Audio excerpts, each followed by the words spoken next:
श्री शिवाय नमस्तुभ्यम। मकर संक्रांति 2026 की शुभकामनाएं। आइए जानते हैं, एकादशी है तो खिचड़ी और चावल का दान कैसे और कब करें। साथ के साथ 7 ऐसी वस्तु का दान जो आपके नवग्रहों को सुधारेगा और 5 रुपए की एक ऐसी चीज आपको दान जरूर करनी है ताकि आपको दवाइयों से मुक्ति मिले, रोग छूट जाए, शारीरिक मानसिक आर्थिक कष्ट बंधनों से मुक्ति मिले। ध्यान से सुने और अंत तक बने रहें। यह दिन सबसे चमत्कारी दिन है।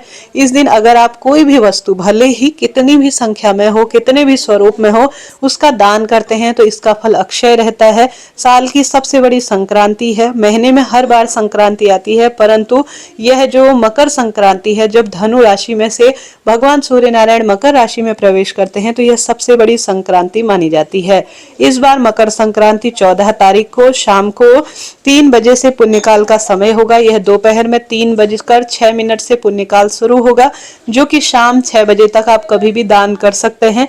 जिसमें से मुख्य पुण्यकाल, महापुण्यकाल का जो समय हो रहा है 3:13 से 4:58 करीब करीब, यह 5 बजे के आसपास तक है। तो इस शुभ समय में आप दान करते हैं तो अति उत्तम फल मिलता है। इसके साथ ही 15 तारीख को भी श्रेष्ठ रूप में आप संक्रांति है दान कर ही सकते हैं, परंतु इस बार 14 तारीख को 3 बजे बाद आप दान करते हैं तो उत्तम फलों की प्राप्ति होती है। सभी भक्तजन अपनी क्षमता शक्ति सामर्थ्य अनुसार दान का नियम लेते हैं, कोई कम कोई ज्यादा, जैसी क्षमता है यथाशक्ति तथा भक्ति अनुसार दान जरूर करते हैं। परंतु कुछ चीजों का दान ना आपका भाग्य बदल सकता है।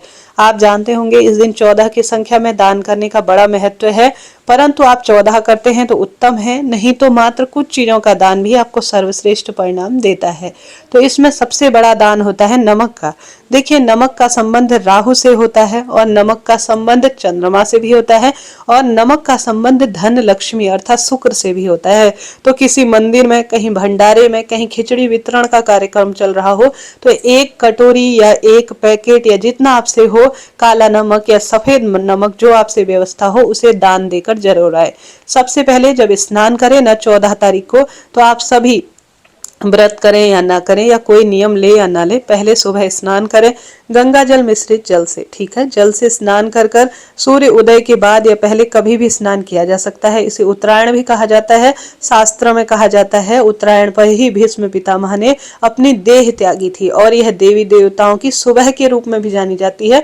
इतना महत्व है इस दिन दान पुण्य का। शास्त्रों में इसका बड़ा महत्व है। पंचांग में लिखा गया है यह खरमास समापन की ओर है और इसके बाद जो है शुभ और नए काम की शुरुआत हो जाएगी। तो हम दान की बात कर रहे थे, तो सबसे पहले आपको ज्यादा कुछ बड़ा नहीं कर सकते।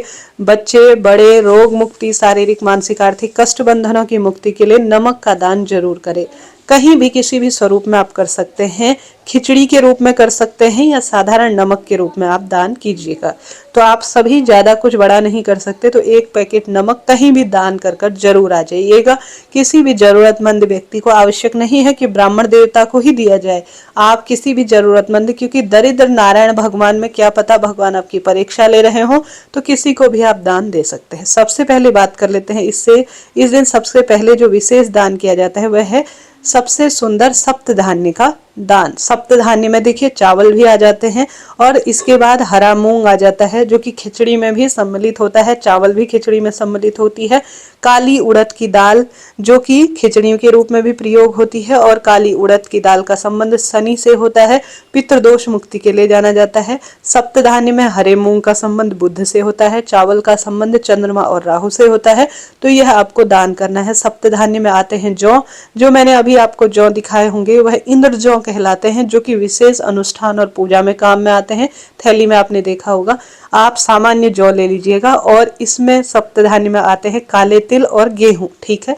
तो इन सप्तधान्य को, जौ, उड़द की दाल और साथ के साथ काले तिल, गेहूं, चावल और हरा मूंग, यह सप्तधान्य आपको तिल के साथ कहीं या तो किसी मंदिर में दान कर कराने हैं, ज्यादा कुछ बड़ा नहीं कर सकते, या आप इन्हें पिसवा कर चींटी, चिड़िया या मछलियों के लिए दाने के लिए एक डब्बे में भरकर आज से नियम ले लीजिए कि मैं सप्तधान्य का दान करूंगी। ठीक है, तो सबसे पहले घर के सदस्यों के हाथ का स्पर्श कर कर आपको इन्हें दान देना है। स्नान से सुबह निवृत्त हो जाए और दिन भर में कभी भी 3 बजे बाद आप दान करें, परंतु सबसे पहले स्नान कर लीजिए, भगवान सूर्य को जल चढ़ा लीजिए और अपना जो अनाज है जो दान के लिए जाएगा पूरे दिन भर में, कभी भी आपके पास समय हो बर स्नान से निवृत्त होकर आप दान की सामग्री को निकाल कर अलग रख दीजिए और स्पर्श कर लीजिए। और हमेशा जब भी दान करते हैं ना तो उसे भगवान के समक्ष रखें और उस पर से आप कल्पना जिसे कहा जाता है अर्थात संकल्प कहा जाता है, जैसे सरल भाषा में, या कल्पना, दाहिने हाथ में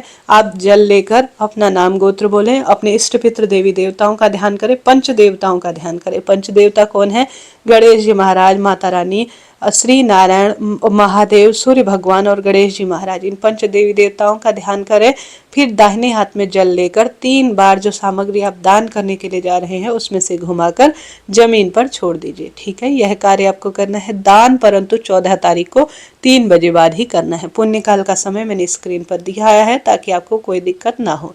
तो सप्तधान्य का आप कम हो ज्यादा हो दान करें। उसके बाद इस दिन जो सबसे उत्तम दान बताया जाता है, नमक का मैंने बताया, इसके साथ ही इस दिन बताया जाता है घी का दान। यह सब खिचड़ी में और सभी चीजों में प्रयोग होती है, तो घी कम ज्यादा जितना हो दान करें।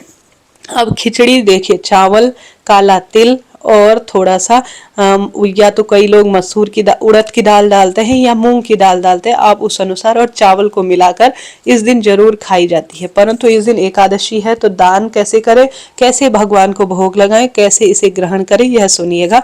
देखिए 14 तारीख को षटतिला एकादशी है। इस दिन तिल और गुड़ के लड्डू, तिल गुड़ को मिलाकर जो लड्डू बनाए जाते हैं उनका दान जरूर किया जाता है और साथ ही खाया भी जाता है। परंतु इस दिन एकादशी है तो कैसे? तो देखिए 14 तारीख को इस बार खिचड़ी प्रसाद रूप में न तो खाई जाएगी और न ही ग्रहण की जाएगी, न भगवान को भोग लगाई जाएगी। यह द्वादशी के दिन भगवान को भोग लगाना, ग्रहण करना, दान करना ज्यादा उत्तम और श्रेष्ठ फलों की प्राप्ति में सहायक होगी। तो आप सभी खिचड़ी का दान 14 को ना करते हुए 15 को कीजिएगा, क्योंकि द्वादशी पर चावल दान करना ज्यादा फल देने वाला होता है। भोजन में ग्रहण करना, प्रसाद स्वरूप खाना सबसे 4 गुना अधिक वृद्धि करने में सहायक होता है। तो 15 को खिचड़ी दान न करते हुए 14 को आप खिचड़ी दान करें। स्नान, दान इत्यादि अन्य कोई कार्य करते हैं, मंत्र जाप इत्यादि, वह 14 को किए जाएंगे। ठीक है, अब इस दिन आपको गर्म वस्तु का, ज्यादा नहीं कर सकते, जुराब, जूता, छाता, कंबल, गर्म शॉल अपनी इच्छा अनुसार आप दान करें। सुहाग सामग्री आप दान करें, कम ज्यादा जितना। हरा चारा आप गौ माता के लिए प्रबंध करें। तिल और गुड़ का दान करें। एक समय का भोजन जिसमें मैंने सीधा बताया, स्क्रीन पर दिखा रही हूँ, सब चीजें आप दान कर सकते हैं। 14 की संख्या में नारियल दान कर सकते हैं। परंतु जो भी चीज आप दान करते हैं ना, सबसे पहले अगर आप दान करने की शुरुआत कर रहे हैं ना तो सुहाग सामग्री से दान करें। सबसे पहले सुहाग सामग्री या नारियल 14 की संख्या में दान करना शुभ माना जाता है। उसके साथ आप एक समय का सीधा भी दान करते हैं तो यह पर्याप्त होता है। कभी भी आपको जो मिर्ची होती है उसका दान नहीं करना है। छाता, जूता सब दान किया जा सकता है, परंतु पाने योग्य गरीब निर्धन व्यक्ति को ही छाता जूता दान में आपको लेना नहीं है। आप इतने सत्कर्म वाले या प्रभु वंदन करने वाले नहीं हैं। मंदिरों में छाता जूता दान करें, परंतु अन्य चीजें आप ले सकते हैं, कोई दिक्कत की बात नहीं है। तो आप क्या क्या दान कर सकते हैं मैंने आपको बताया। आप सभी इस दिन जो आपका मन है, गृहस्थ जीवन में उपयोग आने वाली सभी चीजों का दान आप करें, परंतु प्याज, लहसुन, तामसिक चीजों का दान ना करें। नमक, मिर्च, मसाला, गरम कंबल और जो इस समय आंवले मिलते हैं, अमरूद, कोई भी फल, परंतु कोई भी बर्तन जैसे स्टील, तांबा का बर्तन दिया जाता है, दिव्य पुस्तकें दी जाती है, उन्हें खाली ना दे। खाली एक ही चीज न देते हुए उसके साथ एक तिल का लड्डू जरूर दे, थोड़ा सा मूंगफली हर बर्तन में डालकर दीजिएगा, तभी आपका दान सफल होगा। देखिए दान तो सब करते हैं परंतु सही नियम विधि नहीं जानते, जिस कारण से उनका दान अधूरा रहता है। इसके साथ ही गुरुजी बताते हैं मंत्र का दान। 14 की संख्या में आप दान तो करेंगे ही, परंतु 14 बार आप या तो राम राम कहें घर के मंदिर में बैठकर भगवान के समक्ष, या जब भी जिस भी व्यक्ति से मिलते हैं तो 14 बार राम राम का दान करें, या श्री शिवाय नमस्तुभ्यम महामंत्र का 14 बार दान करें। साथ के साथ आप सभी कोई भी महामंत्र ओम नमो भगवते वासुदेवाय एकादशी है तो 14 बार कम से कम बोले, बाकी का आप अपनी इच्छा है 11, 21, 51, 108 जितना मंत्र जाप कर सकते हैं, 1-2 माला आप कर सकते हैं। उत्तम ही उत्तम है, श्रेष्ठ ही श्रेष्ठ है। बुधवार का दिन है, गुरुवार का दिन है, दान के हिसाब से अति उत्तम यह माना जाएगा। इसके साथ ही गुरुजी बताते हैं 1 रुपए का सिक्का, 2 रुपए का या 5 रुपए का, जितनी आपकी व्यवस्था हो उतना आप 1-2 रुपए का सिक्का लीजिए और एक लड्डू बनाइए। तिल और गुड़ का लड्डू बनाए, गुप्त लक्ष्मी दान इसे कहा जाता है। तो आप तिल और गुड़ का लड्डू बनाकर उसके ऊपर 1 रुपए का सिक्का आप छुपा दीजिए और बाद में इसे किसी मंदिर में, किसी शिव मंदिर में, किसी नारायण मंदिर में चुपचाप आप दान कर कर आए। परंतु इसमें सावधानी रखें कि जो रुपया है वह दिखना चाहिए थोड़ा सा, आप तभी दान करें तो उत्तम होता है। नहीं तो कोई खाए और गटक जाए तो यह दोषपूर्ण होगा। तो थोड़ा सा आप चुपचाप दिखता हुआ होना चाहिए, इस बात का ध्यान रखें। तो यह 5-7 रुपए की चीज का दान जरूर करना चाहिए। मैंने स्क्रीन पर आपको दिखा दिया है क्या दान करना है, क्या दान नहीं करना है। इसके साथ ही दान करेंगे दिखावा नहीं करना है। एक हाथ से दान करें तो दूसरे हाथ को खबर ना हो, ऐसा शास्त्रों में विधान कहा है। तो दान की महत्वता को समझें और गुप्त दान ज्यादा फल देने वाला होता है। किसी गौशाला में आप हरा चारा, गुड़ इत्यादि का दान भी जरूर करवाइएगा, इससे भी बहुत अधिक लाभ मिलता है। अभी के लिए इतना ही। कोई प्रश्न हो पूछिएगा। मैंने आपको सारी बात बताई। आप सब्सक्राइब नहीं करते हैं जरूर कीजिएगा। राधे राधे।